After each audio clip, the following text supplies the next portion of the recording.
మరి అందించే కార్యక్రమం మన రైతు భరోసా ద్వారా అందించే కార్యక్రమం చేశారు. ఇవాళ మీరు లాస్ట్ ఇయర్ అయిపోయింది, ఈ సంవత్సరం అయిపోయింది, ఒక్క రూపాయి కూడా ఇచ్చే పరిస్థితి లేకుండా పోయింది.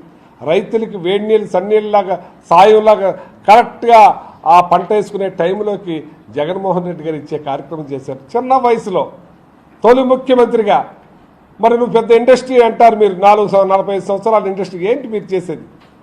ఈ రైతులకు ఏం చేస్తున్నారు మీరు అని అడుగుతున్నాను నేను. రైతులు ఉసురు పోసుకుంటున్నారు మీరు అని అడుగుతున్నాను నేను. ఈ రైతాంగం, ఈ రాష్ట్రానికి రైతే ఎన్నెముక, రైస్ బౌల్ అన్నారు ఇది.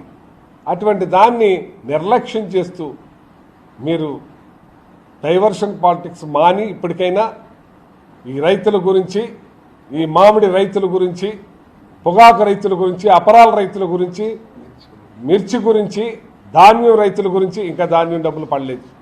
ఆయన నాదెండ్ల మనోహర్ గారు రాగానే పెద్ద ప్రగల్భాలు, ఇంకా వీరుడు సూర్యుడు, ఇంకా ఈ దేశంలో లేని పౌర సరఫరా మంత్రిలాగా విజృంభించేశాడు. ఆయన చక్క తిరిగేశాడు, చక్క చేసేసాడు.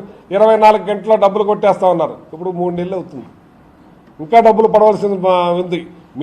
మీరు రైతు పెట్టుబడి సాయం పోను, కనీసం ఆ ధాన్యానికి డబ్బులన్నీ వేస్తే ఆ రైతులు పండించుకుంటానికి, ఖర్చు పెట్టుకుంటానికి ఇవాళ వడ్డీలు తెచ్చుకుని వేసారిపోతున్నారు. ఇవాళ జగన్మోహన్ రెడ్డి గారు ఆర్బీకే సెంటర్లు తీసుకొచ్చి, ఆర్బీకే సెంటర్ల ద్వారా, ఈ క్రాప్ ద్వారా ఉచిత ఇన్సూరెన్స్ చేసి, విత్తు కాడి నుంచి లాస్ట్ గింజ అమ్మే వరకు కూడా రైతుకు సహాయంగా నిలబడి, ఎరువులు గ్రామానికే అందించి, నాణ్యమైన ఎరువులు, కల్తీ ఎరువులు కాకుండా విత్తనాలతో సహా అన్ని అందించి, పురుగు మందులతో సహా అందిస్తే ఇవాళ యూరియా దొరకని పరిస్థితి. ఏం చేస్తున్నారయ్యా మీరు? ఏం చేస్తున్నారని అడుగుతున్నాను నేను. రైతులను ఏం చేద్దామని అనుకుంటున్నారు మీరు? ఇంత నిర్లక్ష్యమా అని అడుగుతున్నాను అగ్రికల్చర్ మినిస్టర్ అచ్చెన్నాయుడు గారిని.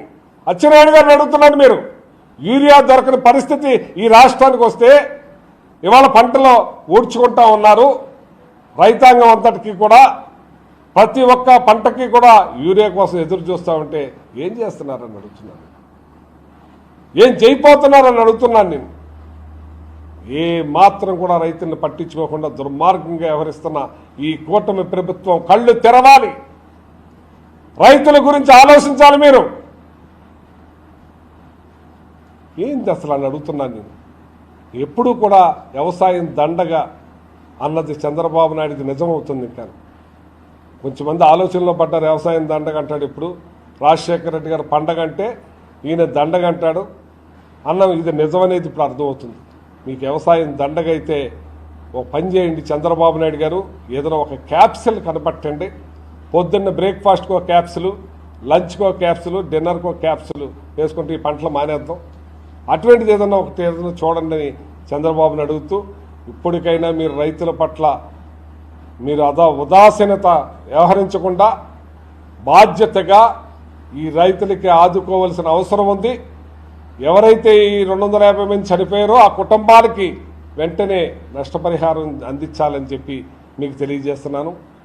ఎప్పుడు కూడా జగన్మోహన్ రెడ్డి గారు వెంటనే వాళ్ళకి సాయాలు అందించే కార్యక్రమం చేసేవారు. పంట పోయిన వెంటనే ఇన్పుట్ సబ్సిడీ అందించే కార్యక్రమం చేసేవారు. ఇన్సూరెన్స్ ఖచ్చితంగా వాళ్ళకి వచ్చే సమయంలో అందించే కార్యక్రమం చేశారు. నిర్లక్ష్యం చేయకండి. ఇంకా ఇప్పటివరకు నిర్లక్ష్యంగానే ప్రవర్తించారు. మీరు పరిపాలన మీద దృష్టి పెట్టండి. మీరు పరిపాలన చూడండి. రైతుల గురించి ఆలోచించండి. మన అన్నింటి గురించి అన్ని రంగాలని కూడా చూసి మీరు నడిపించే విధంగా చూడాలని చెప్పి కోరుతా ఉన్నాను. ఇవాళ సివిల్ సప్లై మినిస్టర్ గారు నాదెండ్ల మనోహర్ గారిని అడుగుతున్నాను. కందిపప్పు ఇవ్వలేరా అని కూడా అడిగేవారు. ఇవాళ కందిపప్పు డీడీలు తీయొద్దు, కందిపప్పు ఇవ్వలేమని అంటున్నారు. ఏందయ్యా మీ పరిపాలన? ఏందయ్యా కందిపప్పు కూడా ఇవ్వలేరా మీరు? గోధుమ పిండి ఇచ్చేవారు, అది ఇచ్చేవారు, అన్నీ ఇచ్చేవారు. ఇవాళ కందిపప్పు కూడా ఇవ్వలేని పరిస్థితికి మీరు దిగజారిపోయారంటే మీరు ఇంకేమని ఒక ఆల్రెడీ ఎండియూ బళ్ళు ఎత్తేశారు. వాళ్ళ ముసలి వాళ్ళు అందరూ కూడా మోసుకోలేని పరిస్థితుల్లో, తెచ్చుకోలేని పరిస్థితుల్లో ఉన్నారు. మరి కందిపప్పు కూడా ఎత్తేశారు. మీరు మరి సార్టెక్స్ బియ్యం అన్నారు, అవి కూడా సరిగ్గా అందించే పరిస్థితుల్లో లేకుండా పోతున్నారు.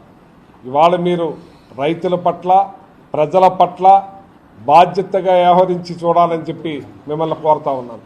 అంటున్నాడు ఈ రాష్ట్ర ప్రజలకు నేను పిలిపించేది ఏంటైతే, ఏదైతే లోకేష్ గారు చెప్పారో ఆ మీటర్లని పగలగొట్టండి. తొక్కండి పగలగొట్టండి. ఆయన చెప్పిన మాట మేం కాదయ్యో.